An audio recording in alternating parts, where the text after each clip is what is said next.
Friends, welcome to KDP online classes. आज हम class 9 के हिंदी ग्रामर का फर्स्ट चैप्टर रीड करने वाले हैं, उसको समझने वाले हैं, उस पर चर्चा करने वाले हैं। तो क्लास 9 का फर्स्ट चैप्टर हिंदी ग्रामर का है, वो है शब्द रचना।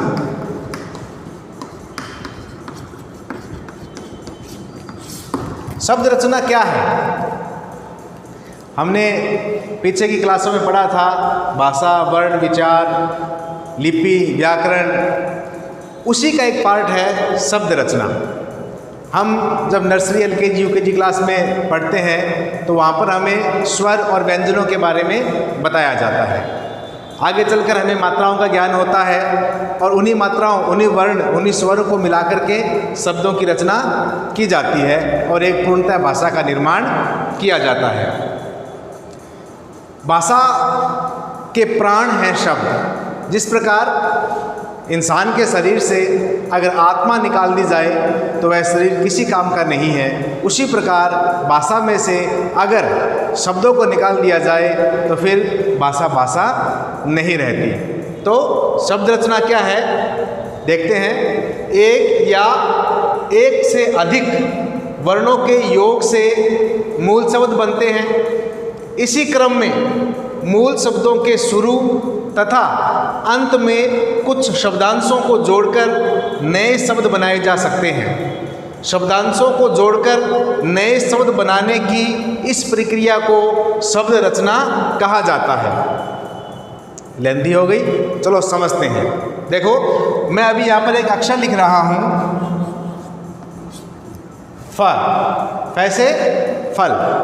तो इसमें क्या कहा गया है कि शब्दांशों को जोड़कर नए शब्द बनाने की इस प्रक्रिया को शब्द रचना कहा जाता है। शब्द रचना के कितने प्रकार होते हैं वो हम थोड़ी देर में पढ़ेंगे।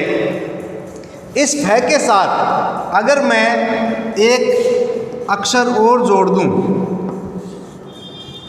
तो ये फल बन जाता है। शब्दों की रचना जो होती है वो मुख्य रूप से 4 प्रकार से होती है। उपसर्ग द्वारा शब्द रचना, प्रत्यय द्वारा शब्द रचना, समास द्वारा शब्द रचना और संधि द्वारा शब्द रचना। मैं लिख देता हूँ यहाँ पर कौन कौन से प्रकार हैं। उपसर्ग द्वारा,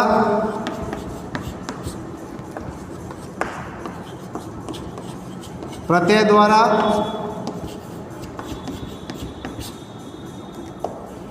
समास द्वारा और संधि द्वारा।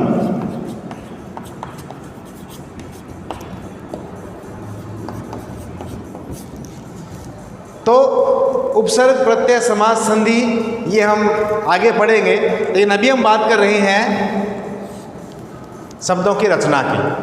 मैंने फल लिखा, फै लिखा, फै के पीछे हमने एक शब्द जोड़ा, अक्षर जोड़ा, तो बन गया ले। उपसर्ग और प्रत्यय ये हम पीछे की कक्षा में पढ़ चुके हैं कि किसी भी शब्द के आगे अगर हम कोई शब्दांश जोड़ते हैं और उसमें नवीनता आ जाती है तो वो उपसर्ग कहलाता है। और प्रत्यय इसका ठीक विपरीत कि किसी शब्द में हम किसी शब्द के पीछे अगर कोई नया शब्दांश लगा करके उस शब्द में नई नवीनता आ जाती है तो वह प्रत्यय कहलाता है। अभी मैंने आपको बताया कि फै के साथ मैंने लय को ऐड किया तो ये फल बन गया, एक नया शब्द बन गया। अब इसी के आगे अगर मैं सह जोड़ दूं तो ये क्या बन जाता है? सफल, एक नया शब्द बन गया। अब अगर इसी के पीछे मैं ता जोड़ दूं तो ये फिर से एक नया शब्द बन गया। अब अगर मैं इसी के आगे एक अक्षर और जोड़ दूं तो ये असफलता बन गया। सबसे पहला अक्षर फै, उसके साथ मैंने एक प्रत्यय जोड़ा ल, फिर उपसर्ग, फिर प्रत्यय, फिर उपसर्ग। तो शब्द रचना 4 प्रकार से होती है। एक उपसर्ग के द्वारा होती है, एक प्रत्यय के द्वारा होती है, एक समास के द्वारा होती है और एक संधि के द्वारा होती है। इसके बारे में हम आगे डिटेल में जाएंगे, डिटेल से अध्ययन करेंगे। अभी आपके पास जो बुक होगी हिंदी ग्रामर की क्लास 9 के लिए, उसके पेज नंबर 64 पर ये चैप्टर है शब्द रचना।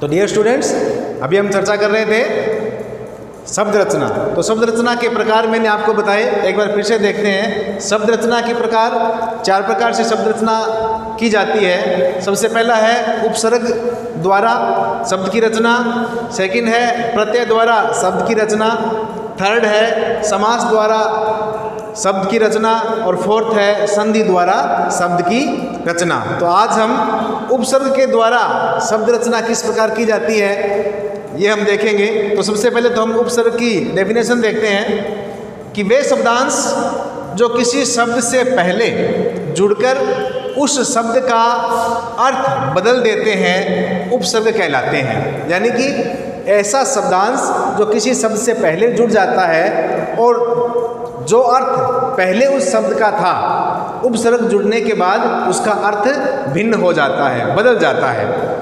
हम एग्जाम्पल के तौर पर देखते हैं कि एक शब्द है हार। हार का मतलब होता है हार जाना। हम खेल में हार जाते हैं। आजकल तो लॉकडाउन चल रहा है तो बहुत से स्टूडेंट्स या घर पर लूडो खेलते हैं, चेस खेलते होंगे। तो उसमें जब हम खेलते हैं तो एक खिलाड़ी जीतता है, एक खिलाड़ी हारता है। तो इस हार का मतलब होता है खो देना, हार जाना।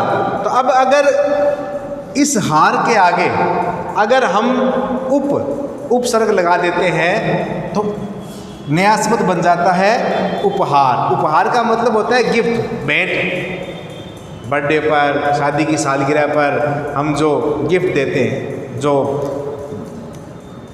उनको खुश करने के लिए हम कुछ भी लेके जाते हैं, वो उपहार कहलाता है। हार का मतलब हार जाना होता है, लेकिन अगर इसी हार के आगे हम नी लगा देते हैं तो नया शब्द बन जाता है निहार। निहार का मतलब होता है देखना। उसी तरीके से हार के आगे अगर हम एक प्र और जोड़ दें तो वह बन जाता है प्रहार।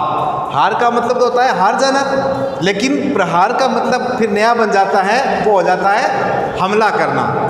अटैक कर देते हैं किसी के ऊपर, अटैक करना, प्रहार। नेक्स्ट है विहार। हार के साथ अगर हमने बीज शब्द जोड़ दिया तो एक नया शब्द बन जाता है विहार। विहार का मतलब होता है घूमना। तो इस तरीके से हमने देखा कि हार के आगे अगर कोई नया शब्दांश जुड़ जाता है तो इस हार का अर्थ बदल जाता है, इस हार के मायने ही बदल जाते हैं, इस हार का मतलब ही बदल जाता है। डियर स्टूडेंट्स, आज के लिए इतना ही। कल हम नेक्स्ट ऑनलाइन क्लास में हम समास के द्वारा शब्द रचना के बारे में जानेंगे। और आज 5 जून है, आज पर्यावरण दिवस है। तो मैं आप सबसे कहना चाहूँगा कि आगे मानसून आने वाला है। प्रयास करके अपने आसपास, अपने आस पड़ोस में अगर आपको कोई खाली जगह दिखाई देती है तो वहाँ पर नए वृक्ष जरूर लगाएं और प्रयास करें कि वे जीवित रहें। अपने आसपास सफाई रखें, स्वच्छ रहें। Thank you, have a nice day.